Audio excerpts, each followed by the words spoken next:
दोस्तों नमस्कार। आप देख रहे हैं आपका अपना और हमारे देश का टेक्निकल गलियारा और मैं हूं किशोर चोपड़ा। दोस्तों ये है 12A toner cartridge laser jet, जो लेजर प्रिंटर में इस्तेमाल होता है। लगभग सभी ऑफिस के कामों में लेजर प्रिंटर का ही इस्तेमाल होता है और 12A laser jet toner cartridge का बहुत से प्रिंट इस टोनर कार्ट्रिज का बहुत से प्रिंटरों में इस्तेमाल होता है। और 12A laser jet toner cartridge में नई तरह की पैदा होने वाली समस्याओं के संबंध में बहुत से लोगों ने मुझसे ढेरों सवाल यूट्यूब चैनल में पूछे हैं। और फिलहाल यहाँ पर 12A laser jet toner cartridge के डस्ट बॉक्स में, इसमें जो डस्ट बॉक्स है, डस्ट बॉक्स के कारण जो खराबियाँ पैदा होती है उसके समस्या और समाधान के बारे में यहाँ बतलाने का प्रयास किया गया है, कोशिश की गई। डस्ट डस्ट बॉक्स के कारण पैदा होने वाला कौन कौन सी समस्या है उसके बारे में बात करते हैं।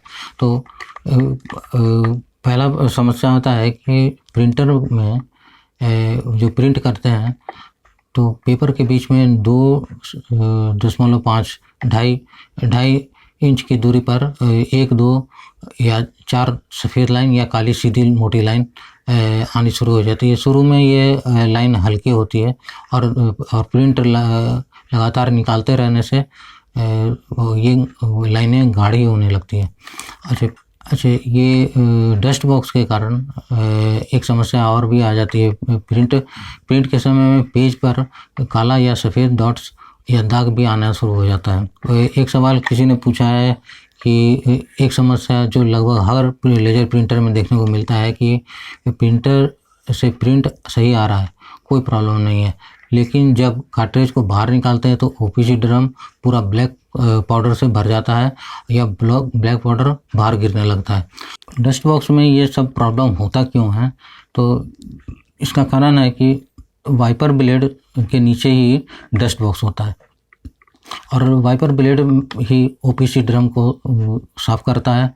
और जब डस्ट बॉक्स में इंक पाउडर थोड़ा ज़्यादा जमा हो जाता है तो तब यह डस्ट बॉक्स से बाहर निकलने लगता है और ओपीसी ड्रम पर यह फैलने लगता है, जिससे प्रिंट में पेज में काला या सफ़ेद दाग आने लगता है और यह प्रिंट में 1 या 2, 3 या 4 सफ़ेद या काली लाइन, सीधी मोटी लाइन आनी शुरू हो जाती है। तब हम लोग को ऐसा लगता है कि प्रिंटर में या टोनर कार्ट्रिज ख़राब हो गया है, पर ऐसा नहीं है कि ऐसा कुछ भी ख़राब नहीं होता है और सिर्फ गंदा इंक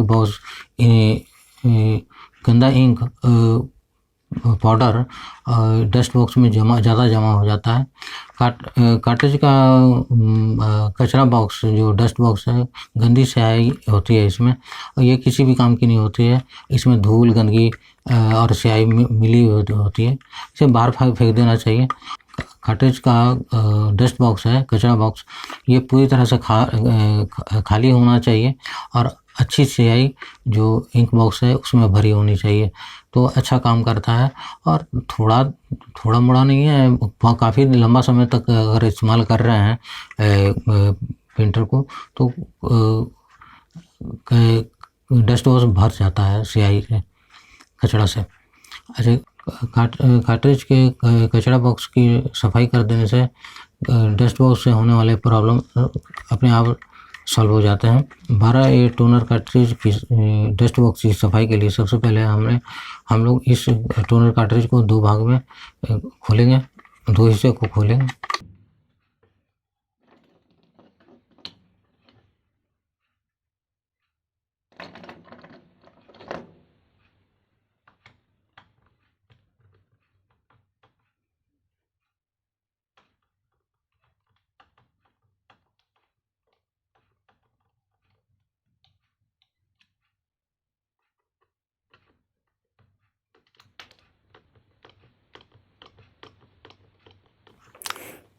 सबसे पहले कार्ट्रिज के दोनों हिस्सों को अलग करेंगे। कार्ट्रिज के ओपीसी ड्रम के गियर वाले हिस्से के दोनों स्क्रू को खोलकर ढक्कन को धीरे से निकालेंगे।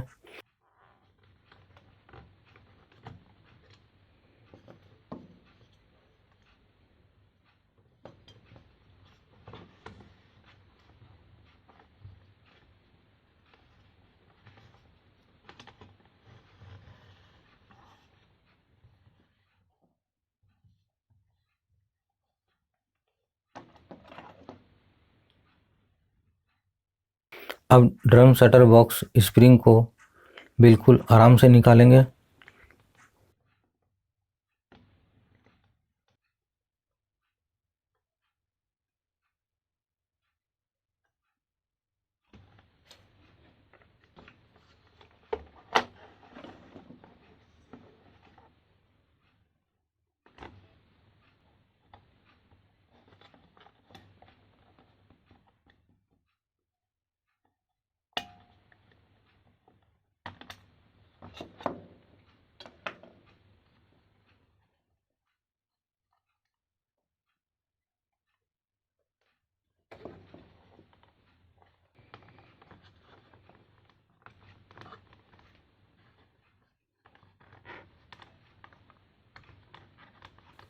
अब ओपीसी ड्रम को गियर की तरफ से पकड़कर धीरे से ऊपर उठा लेंगे।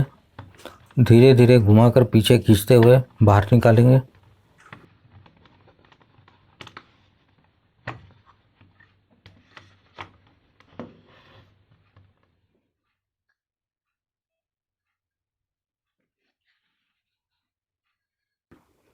अब ओपीसी ड्रम को सुरक्षित किनारे रख लेंगे ताकि इसमें कोई चोट या निशान नहीं पड़े।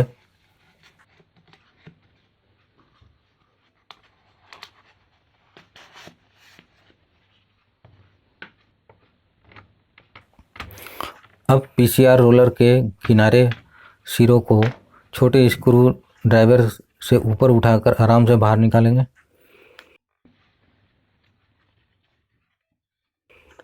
अब कार्ट्रिज के दोनों ओर के लॉक पिन को बाहर निकालेंगे। ध्यान रहे कि दोनों लॉक पिन को अंदर से बाहर की ओर निकालना है। लॉक पिन को कार्ट्रिज के अंदर से छोटे स्क्रू ड्राइवर से धक्के देकर बाहर निकालेंगे।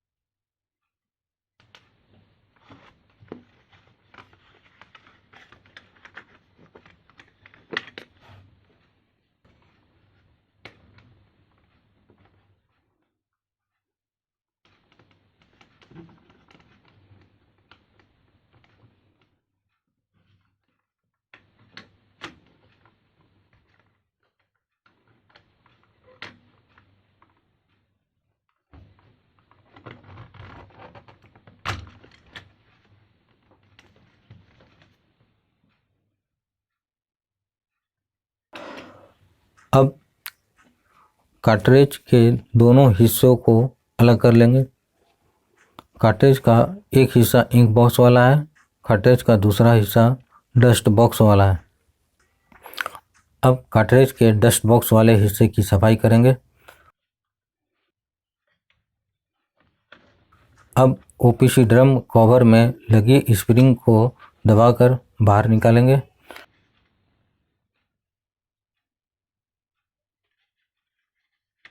अब ओपीसी ड्रम कवर को पीछे से बाहर निकालेंगे।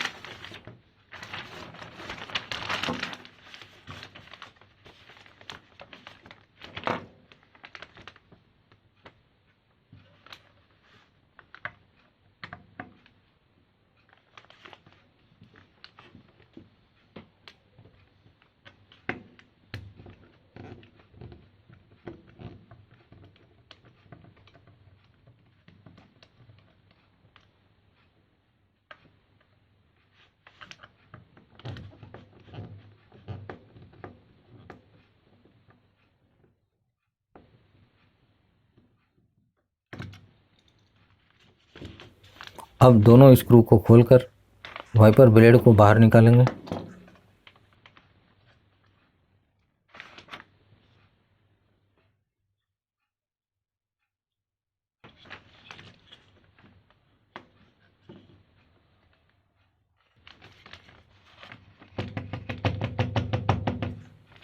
अब डस्ट बॉक्स को उलटकर सारी गंदी स्याही किसी पेपर में निकाल लेंगे। ये गंदी स्याही किसी भी काम की नहीं होती है, इसमें धूल, गंदगी और स्याही मिली होती है। इसे बाहर फेंक देंगे।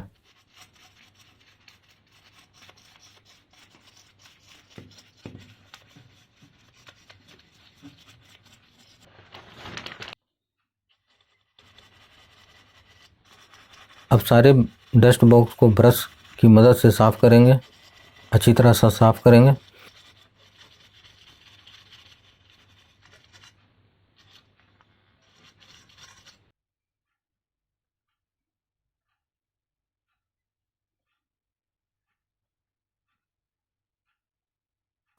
अब वाइपर ब्लेड को साफ करके डस्ट बॉक्स में वापस फिट करने की कोशिश करेंगे।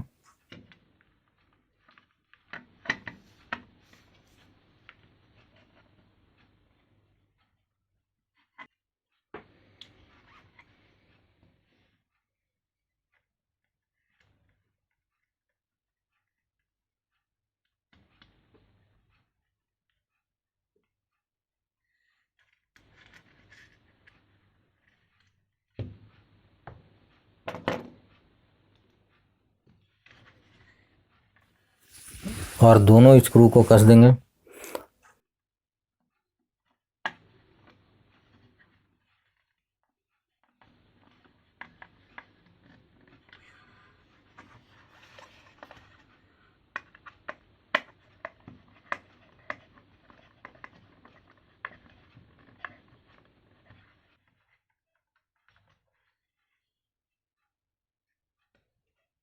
अब ओपीसी ड्रम कवर को साफ करके डस्ट बॉक्स के पीछे से लगाकर दोनों क्लिप को धीरे से दबाकर वापस अच्छी तरह से फिट करेंगे। अब ओपीसी ड्रम कवर की स्प्रिंग को जैसे पहले लगी थी वापस उसी तरह से फिट करेंगे।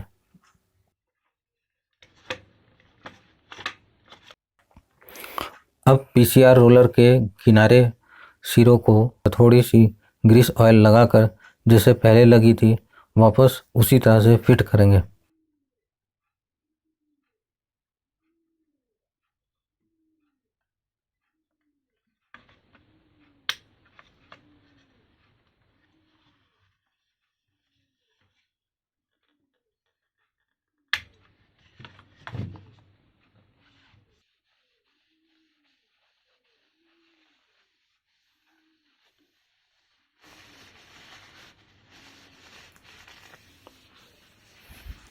अब ओपीसी ड्रम को नैपकिन पेपर या मुलायम कपड़े से साफ करके इसके सेंटर पॉइंट पर थोड़ी सी ग्रीस ऑयल लगाकर जैसे पहले लगी थी वापस उसी तरह से फिट करेंगे।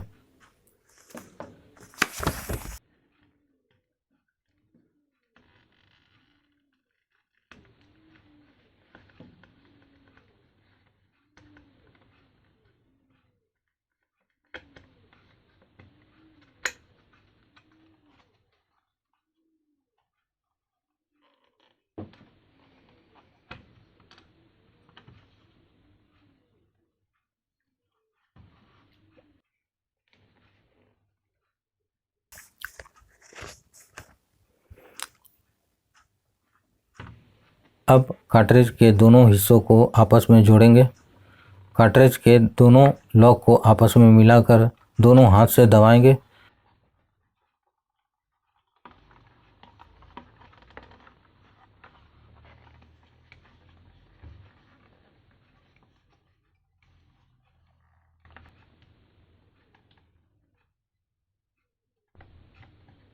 अब दोनों ओर के लॉक पिन को लगाना है।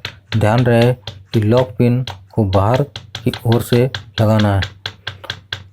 बाहर से लॉक पिन को लगाकर हल्के हाथ से ठोक कर अंदर करना है।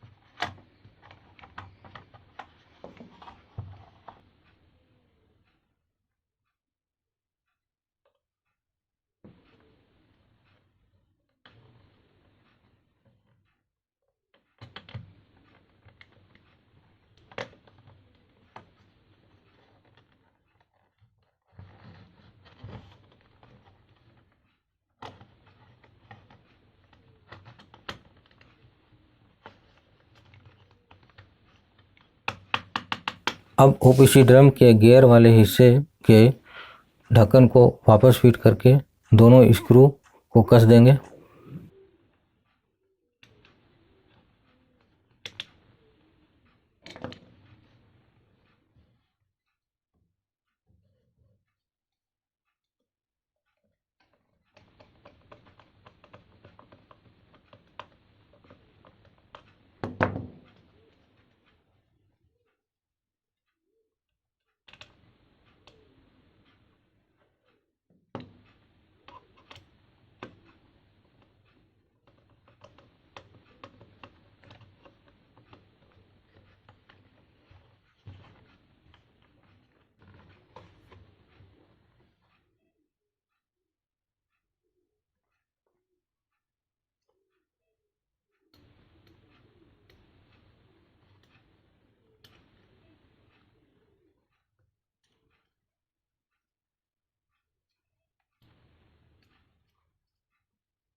अब ड्रम शटर स्प्रिंग को इसके एक लॉक में फंसाकर बिल्कुल आराम से दूसरे लॉक में फिट करेंगे।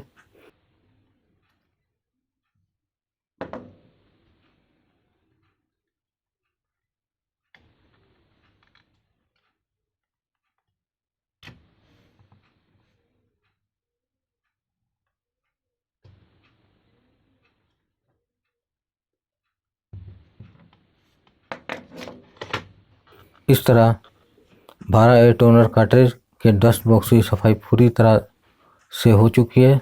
अब यह 12 एयर टोनर कार्ट्रिज प्रिंट के लिए पूरी तरह से तैयार है। टेक्निकल गलियारा के साथ हमेशा जुड़े रहने के लिए टेक्निकल गलियारा के फेसबुक पेज और टेक्निकल गलियारा के यूट्यूब चैनल से जुड़ जाएं और नई जानकारियों के साथ टेक्निकल गलियारा आपके साथ हमेशा बना रहेगा। आप लोग अपने जीवन में बड़ी से बड़ी कामयाबी हासिल करें। इन्हीं शुभकामनाओं के साथ आप लोगों का आभार, धन्यवाद, नमस्कार।